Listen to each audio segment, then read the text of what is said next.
Yo, it's your boy DeMarjay Morris. You know where you at. It's The Breaks on Infanity TV. Let's get into it, baby. These are the breaks. You know what it is.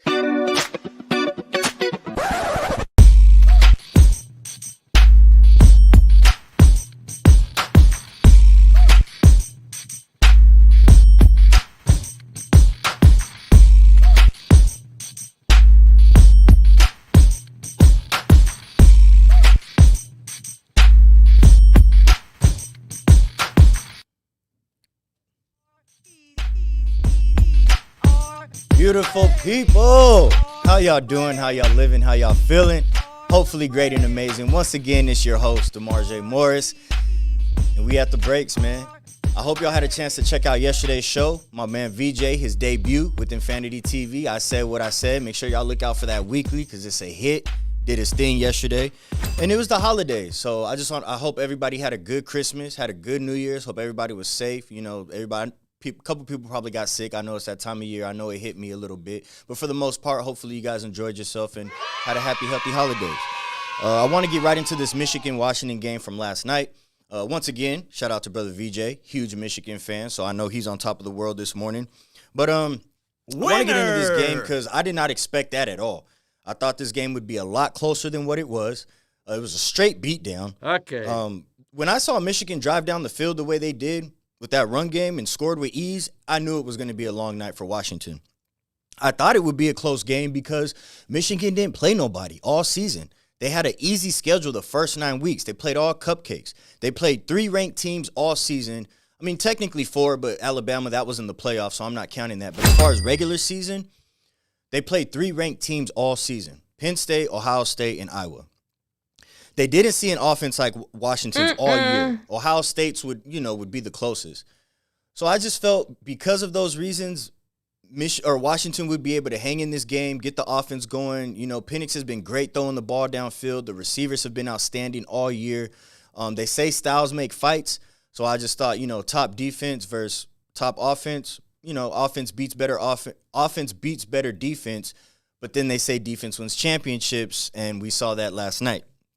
But Michigan's defense dominated, man. And then Michigan had more rushing yards than Washington had total yards. So that just shows you right there. It was a one-sided affair all night.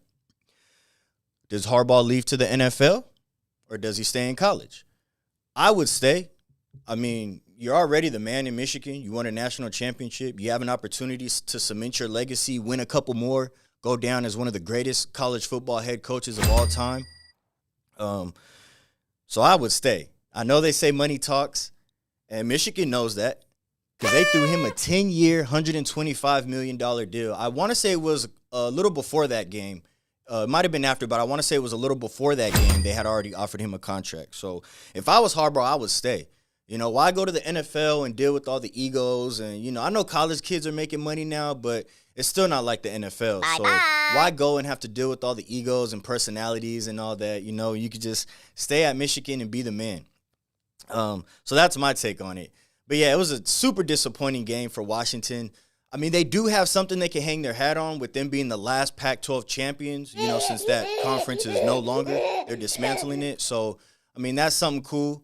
But it would have been nice. I know it would have been nice for them to go on top as the last Pac-12 champ and to win the national championship. And I also saw something that was pretty interesting. Michigan's 1,000th career win as a program happened to be last night in that championship game. So that's pretty dope.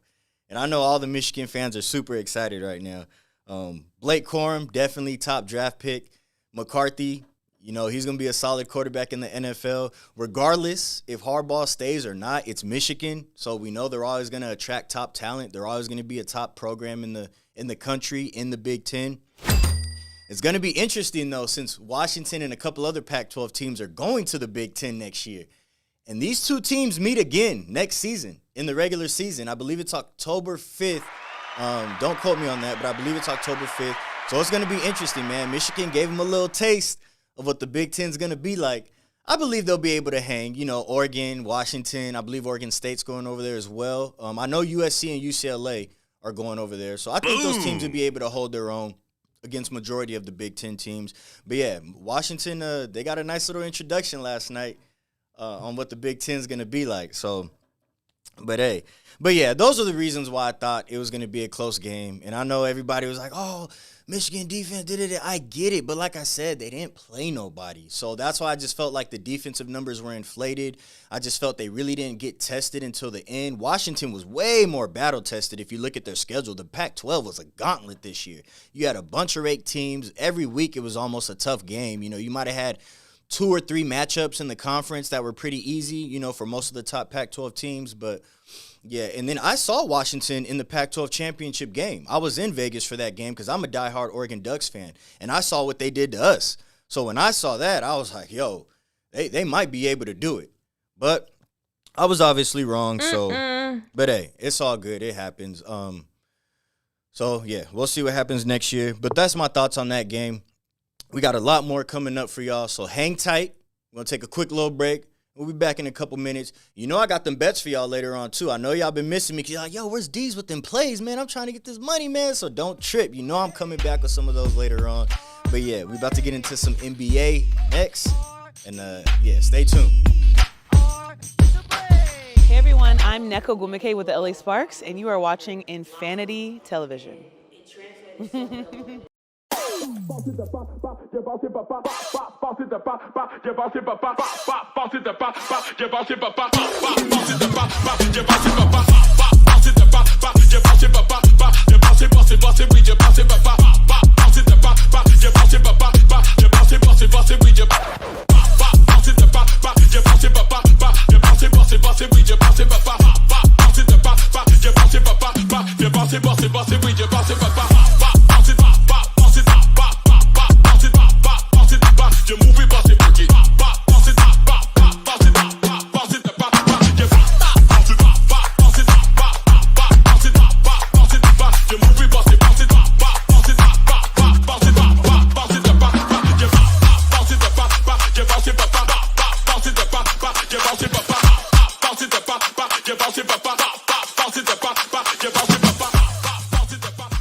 Profanity Nation.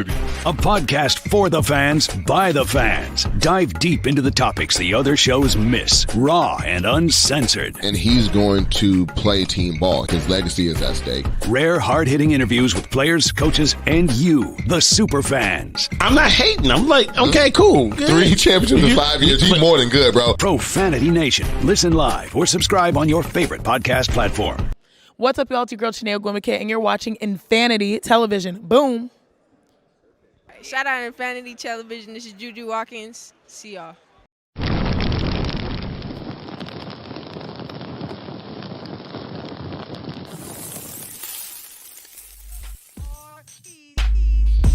Welcome back. Appreciate y'all for sticking with us. I want to jump into this NBA. Draymond Green is back. He was reinstated, and he's set to make his debut this week. He is expected to ramp up for about a week, which, I mean, you were off this whole time. You should have been putting in work, you know, running. I know you can't be around the facility and the team. You're suspended and all that. I get that. But a week, do you really need a week, Draymond? Whatever. But, yeah, Draymond's back, man, so he'll take about a week to ramp up. Golden State Warriors definitely got to make a move at the trade deadline. They got to get another scoring wing, man. They got to try and get a Levine, somebody to help, a maybe DeRozan. I don't know if that would be a good fit, but they need somebody. They need some help because Curry's been shouldering the load this whole season. He's trying to get back there. He's shown some glimpses here and there, but, you know, still struggling in a lot of these games. Kuminga's looking a lot better.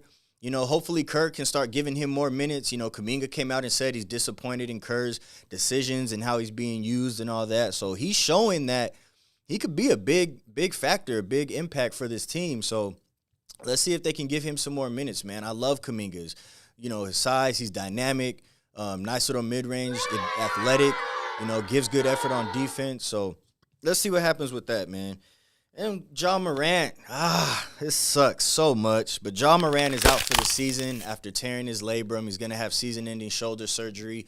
That's such a bummer for Memphis because it was looking like they could possibly make a run at the play-in. I wouldn't say, you know, they were going to creep into top 6 just because I feel they were They were so far down. It's more than enough time for them to do it, but just with the West being so tough and all these other good teams out there, I thought it would be a little tough to say they would make the top 6. But I thought they would definitely have a chance to make a run at a play-in spot. But with him going down, yeah, I think it's done. I think the Grizzlies are done for this season just because we saw how they looked this whole season without him. You know, and normally they play pretty decent without Ja, but they really struggled without him at the beginning of this year. So, yeah, I think Grizzlies got to pack it up for this season and, you know, just try to come back next year. And I don't think they really got to make any moves. I feel like the Grizzlies are pretty set. Maybe get another perimeter defender. But, nah, I think they should be good. But, yeah, that sucks for Ja Morant, man. I was super excited when he came back. He was definitely balling doing his thing. So, yeah, Ja's out for the season. The king, Mr. LeBron James, 490 points away from 40,000 career points. I hate when people say, oh, he's been playing 20-something years. He should be at the top. It's still impressive, man, regardless of how long he's been playing. Like, to be as consistent as he's been for 19, 20 years, however long it's been, that's what's impressive. You know, so give the man his flowers, his credit. I know LeBron gets a lot of hate. You know, but most of it is for stuff outside the game. You know, me personally, I don't care about that. I care about the player, what he does on the court, how he's, you know, helping his team or hurting his team. Like, that's the only thing I pay attention to is their performance on the field, on the court, on the diamond.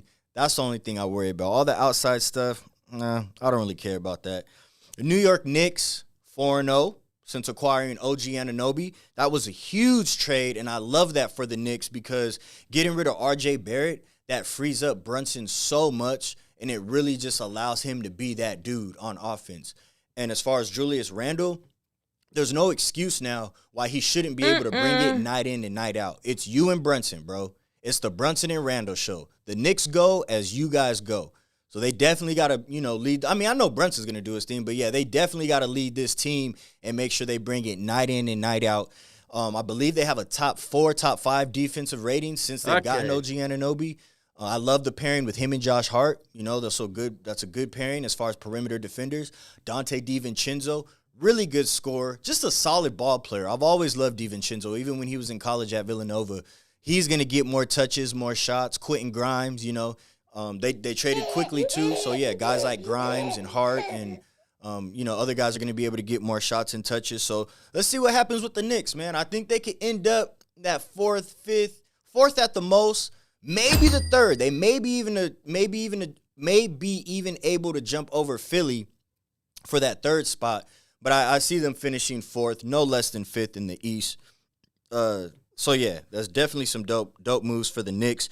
Just to get into the standings real quick, just to, you know, show you guys where everybody's at. Celtics 1st, Bucks 2nd, Sixers 3rd, Heat 4th, Magic 5th, Pacers 6th.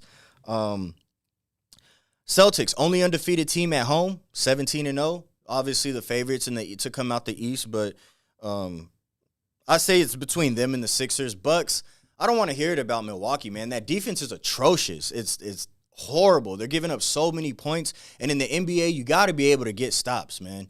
If you can't get stops, you're not going to win in the playoffs. You could get past that in the regular season. You know, you could skate by, but nah, you got to be able to lock down, get some stops, and, you know, prevent teams from putting up a bunch of points. But I think the Bucks, they need to go after a Alex Caruso, Matisse Thybulle, you know, get him out of Portland. Bring him back to the East. They need a perimeter defender, man. They lost Drew Holiday, and it's hurting and it's showing. So I think they need to go out and get a Caruso or a Matisse Thybulle. 76ers, I think they need to get another point guard. Maybe try to get a veteran point guard. You know who I think the Sixers should get? Ish Smith. I love Ish Smith. He's been a baller since he's came into this league. Never an all-star, never a top, you know, all-NBA first team, none of that, but just a solid ball player, man. Just goes out and does his thing, no ego, doesn't care about shots, putting up points. He just does what he has to do for the team, and I think that would help Philly so much because now you're freeing up Maxey to really just be that scorer, just a pure scorer. And he's doing a great job as far as playmaking, so you know, there's no issues there, but I think that would help so much is just freeing up Maxey and just really elevating that offense and taking it to another level by just taking that playmaking pressure off of Maxey. The Miami Heat or the Heat, you know, Jaime Jaquez, he's the truth. He's balling. Halliburton, He went down with the injury as well yesterday. Tough loss for the Pacers. I saw them eventually dropping down to the play-in spot anyways. I don't see them staying in the top 6. But, yeah, that's it for the East, man. And as far as the West, you already know how that goes. Every couple days, teams are changing, switching in the standings. So T-Wolves coming in at number 1, Thunder 2, Nuggets 3, Clippers 4, Kings 5, Mavericks 6. And like I said a couple weeks ago, man, I'm only surprised that the Timberwolves are first in the West. But I did have them as a top 6 seed in the West just because their defense and just, like I said, the steps that Ant-Man was going to take, the jump that he was going to take this season, I just thought it was really going to elevate the Timberwolves. And the fact that Towns was going to be back. A lot of people forget he only played 29 games last year. So we weren't really able to see what him and Edwards can be together. So I love what Minnesota's doing right now. The Mavericks, they got to get a scoring big, man. I'm going to keep saying it. I don't know who. Vucevic, Wendell Carter Jr., Larry Markkinen. I don't know who, but they got to get a scoring big. That's the one thing they're lacking. You got the perimeter offensive players in Kyrie and Luka. You already know they're going to do their thing every night, man. You don't got to worry about that. Lively, huge defensive presence. Grant Williams, you know what I'm saying? He's decent. He tries. He works his ass off on defense, but you got to get a scoring big. Somebody you could just dump the ball down to and just say, yo, get us a bucket, big fella. Go to work. That's what I think the Mavericks are lacking, and I'm going to keep saying it. The Kings, I think eventually they'll fall out the top 6. I just don't see them building off of last season, man. They've done this for the last couple of years where they'll put together a good regular season, and then the next season they just kind of take a step back, and they're doing the same thing this year. So we'll see what happens with that. The Nuggets, I said it before, the Nuggets are cruising, man. They've already won a championship. They know what it takes to get there. You'll really see the Nuggets turn it on after the All-Star break. That's when you'll see the Nuggets really, clamp down on defense and start looking like the Nuggets of last year. Start looking like the defending champs.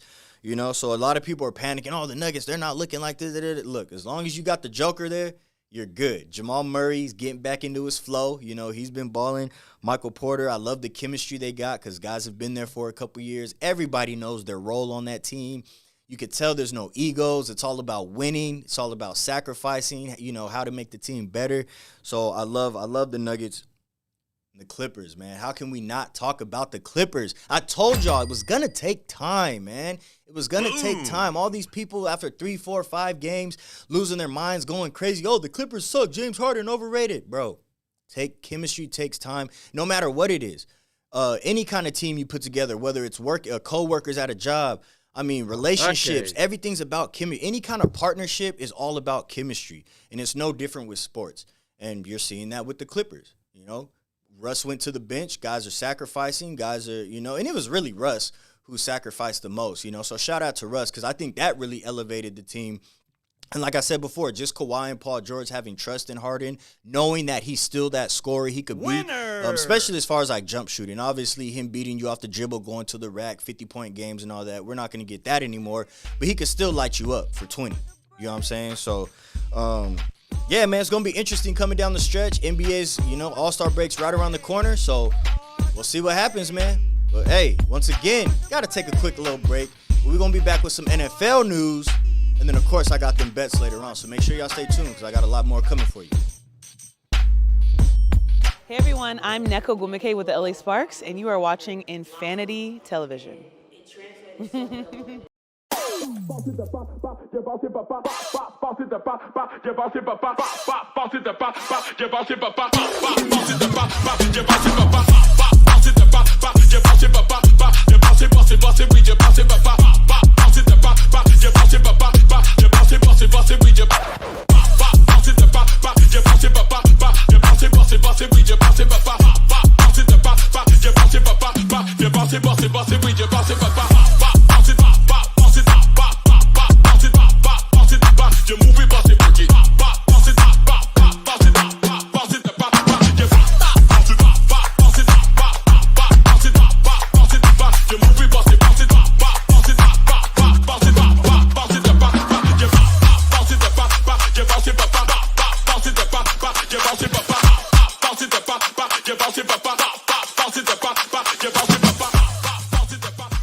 Profanity Nation. A podcast for the fans, by the fans. Dive deep into the topics the other shows miss. Raw and uncensored. And he's going to play team ball. His legacy is at stake. Rare, hard-hitting interviews with players, coaches, and you, the super fans. I'm not hating. I'm like, okay, cool. Good. 3 championships in 5 years. He's more than good, bro. Profanity Nation. Listen live or subscribe on your favorite podcast platform. What's up, y'all? It's your girl, Chanel Gwimike, and you're watching Infanity Television. Boom. Shout out Infanity Television. This is Juju Watkins. See y'all.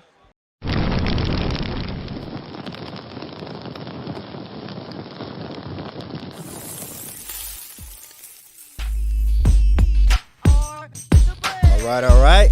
Appreciate y'all sticking with us, man. Getting into this NFL news now. Ron Rivera finally relieved of his head coaching duties of the Washington Commanders, which we pretty much expected.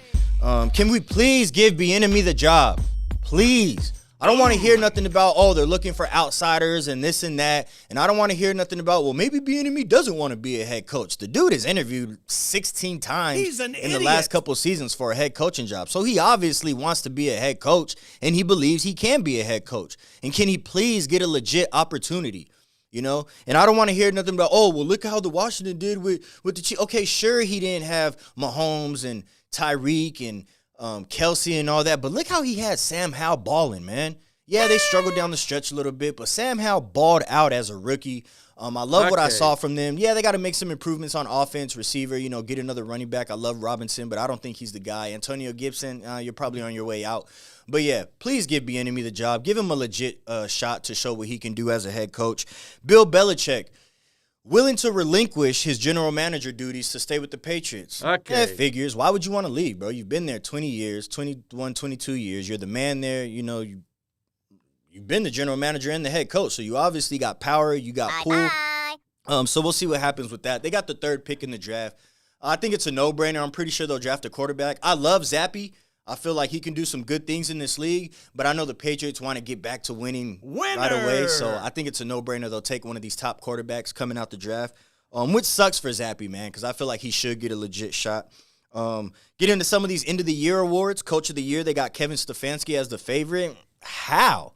I mean, I understand what you did with Joe Flacco and how, the resurgence of him and bringing him back in his career and all that, but you still had a top defense. Okay. You still got weapons in Njoku, Amari Cooper. You still got weapons. So is the coaching job really that impressive? If you ask me, it has to be DeMeco Ryans. How can it not be, bro? First year head coach with the rookie quarterback. The Texans were 3-13 last year. 3-13. This year they finished 10-7. You trying to tell me he's not coach of the year with the young squad on offense and defense, young receivers? Come on, man. They're in the playoffs? Come on now. Division winners? No, DeMeco Ryans has to be coach of the year. That's my pick. You got great odds on it. It's plus money. I forgot exactly what the odds are, but I would definitely drop a couple bucks on DeMeco Ryan winning coach of the year. Defensive rookie of the year between Will Anderson and Jalen Carter. Jalen Carter's the favorite right now, but Will Anderson did have better stats.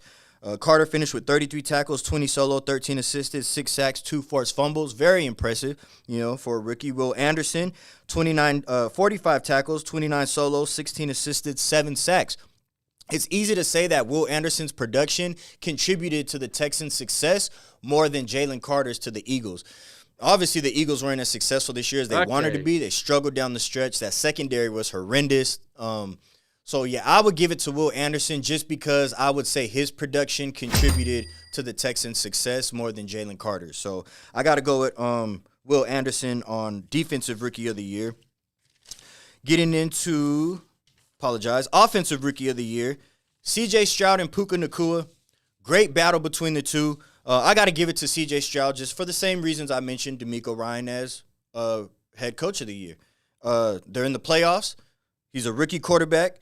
And he did his thing, man. He balled out. Puka Nacua, though, can't take nothing away from him. I know the Rams love Puka Nacua. He did his thing, broke the rookie receiving record with 1,486 yards, which was set by Bill Groman of the Houston Oilers back in 1960.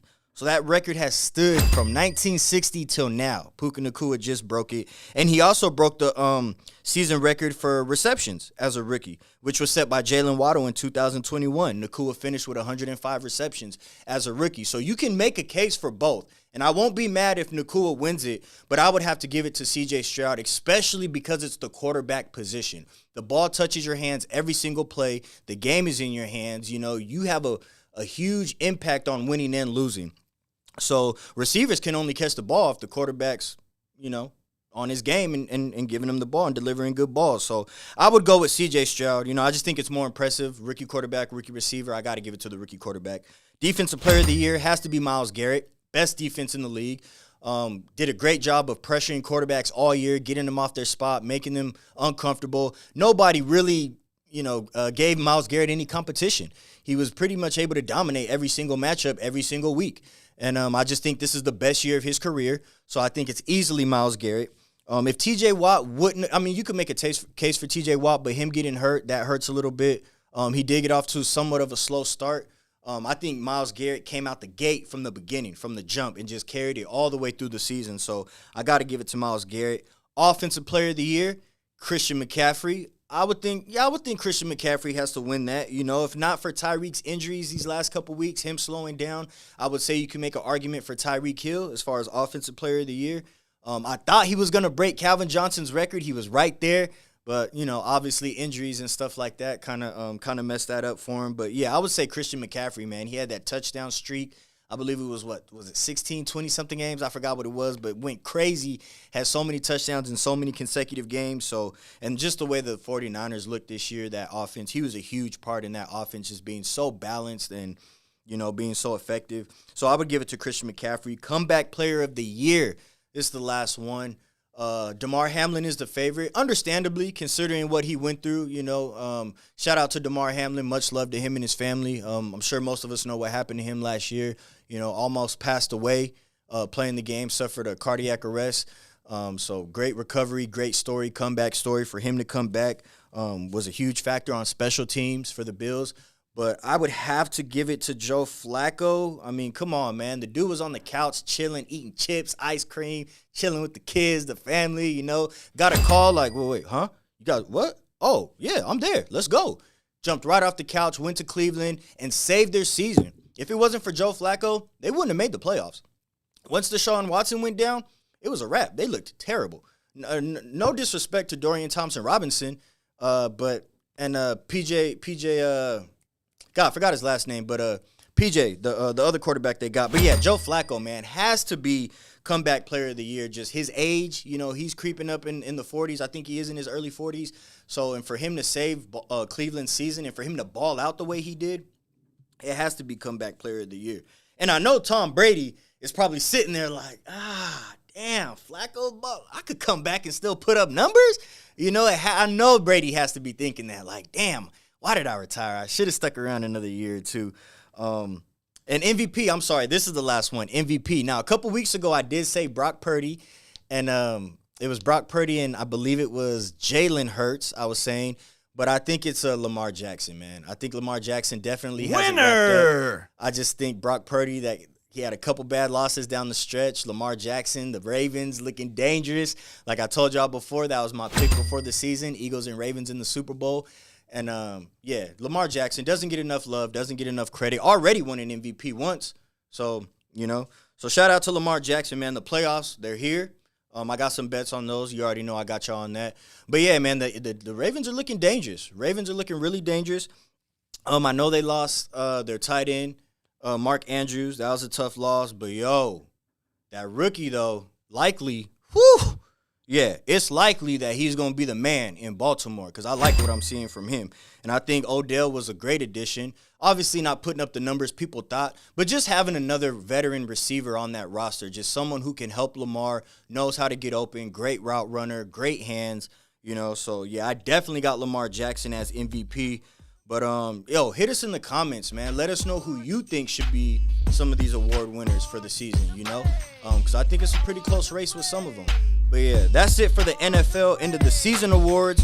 We coming back with some bets. Y'all ain't gonna want to miss it because I got some winners. Ching, ching, we getting this bread. So stick around, man, because I got some hot ones for you. Hot ones. Hey everyone, I'm Neko Gumike with the LA Sparks, and you are watching Infanity Television.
Profanity Nation.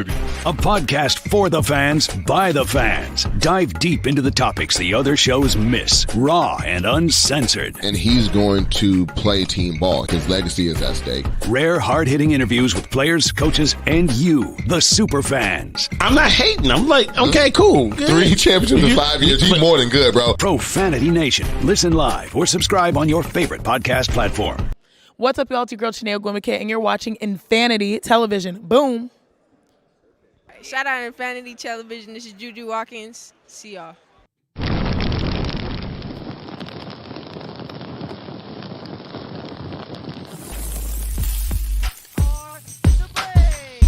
As y'all know, it's the part of the show where we try to get that dough. I got a couple minutes, so if y'all miss some of these plays, y'all can always rewind. Jumping into these player props, man, make sure y'all check out Prize Picks. Trying to get this little sponsorship deal worked out. I think we're going to settle on Prize Picks from now on. I think that's where I'm going to get most of my plays from.